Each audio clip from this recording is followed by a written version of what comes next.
Alrighty, hello. So the game just ended, and we won again by a lot of points. So last week we had a 33-6 beatdown, and this week we have a 27-3 beatdown. Good job, guys. So defense again plays amazingly against the Bengals backups. Rocky Lombardi sighting on the Bengals. Yeah, most of the time they play in Logan Wood's side. He threw like 2 interceptions. Now let's main guy, Caleb Williams. He kind of underwhelmed. I'm sorry to say this, but he did kind of underwhelm what I thought we would do.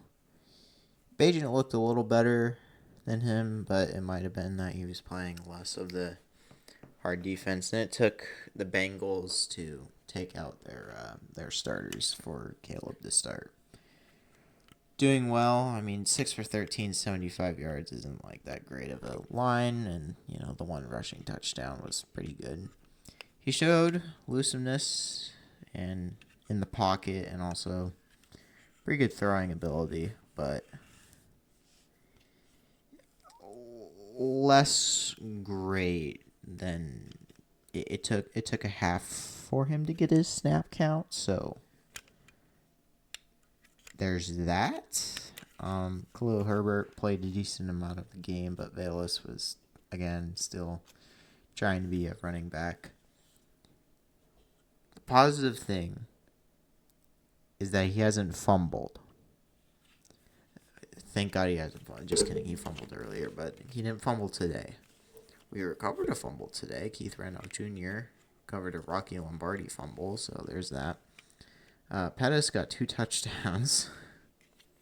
Again, Colin Johnson. Oof. The Bengals' leading receiver was Kwame Leicester II. Their leading rusher was Noah Kane. Sure. I guess that's acceptable for them. DJ Moore didn't really do much, but the defensive Moore did force a fumble. So that's cool. That's pretty cool. Yeah, Tavarius Moore, he forced a fumble. Unpronounceable man. Sorry, Amen got 1 pass deflection, 1 QB hit. Kylo Gordon got a sack and 2 tackles for loss. Same with Daniel Hardy. And Baskerville got a tackle for loss. So it was pretty good. Terrell Smith and Amen both got interceptions. Ellis Jones did a kickoff return, didn't fumble it, so congratulations. Simba Wester seems to be the guy that is leading the punt return units. And he did okay. He had a 17-yard return and a 10-yard return, so that's pretty good. Kara did good. And Torrey Taylor was still amazing. Our backup punter we might actually be able to use as a token for, I don't know, someone else. But the Bengals definitely weren't all there, I guess. They played less players, which means that they didn't have their full starting roster in there. And they didn't even have Jake Browning in there, which I think might have actually made a difference for the Bengals. But whatever. Bears get the W, and a big one at that. Again, another 20-point victory. Just like 2006. We'll see. We didn't. So next week we play the Chiefs, which will actually be the test, to be honest. Although we aren't playing Mahomes, we're playing whoever their backup is. I don't know who their backups are, to be honest. I should probably look into that more. But we shall see. Caleb Williams did get the one good highlight. Gordon did pretty well on the highlight machine as well. I think it was a it was a good performance overall, but yeah, unfortunately, it wasn't a full try by the Bengals. I would have liked that more, to be honest. As a better win, kind of like with the Bills last week. Like they tried at least for a little bit.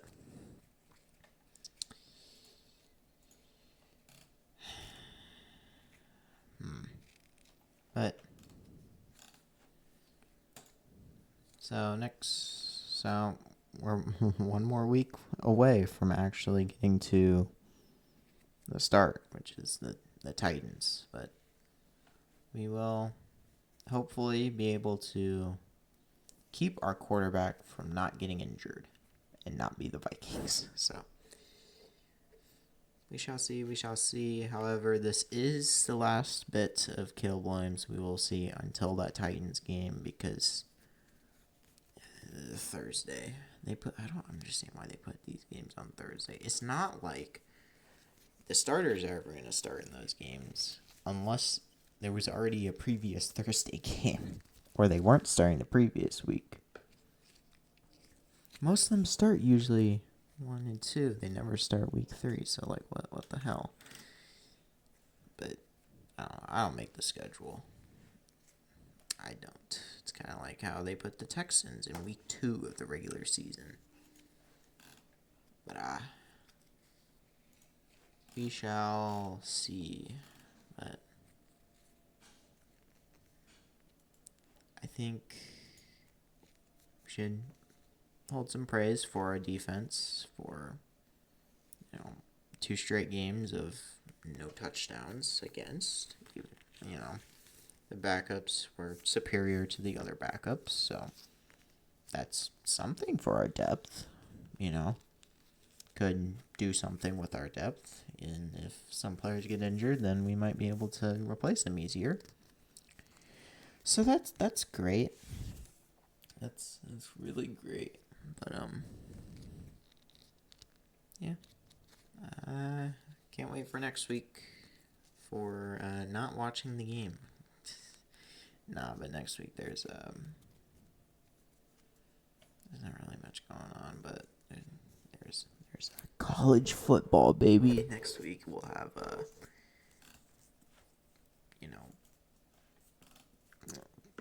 week 0 games. So I don't know. It's we'll see. Yeah, that's about as much as I have to say.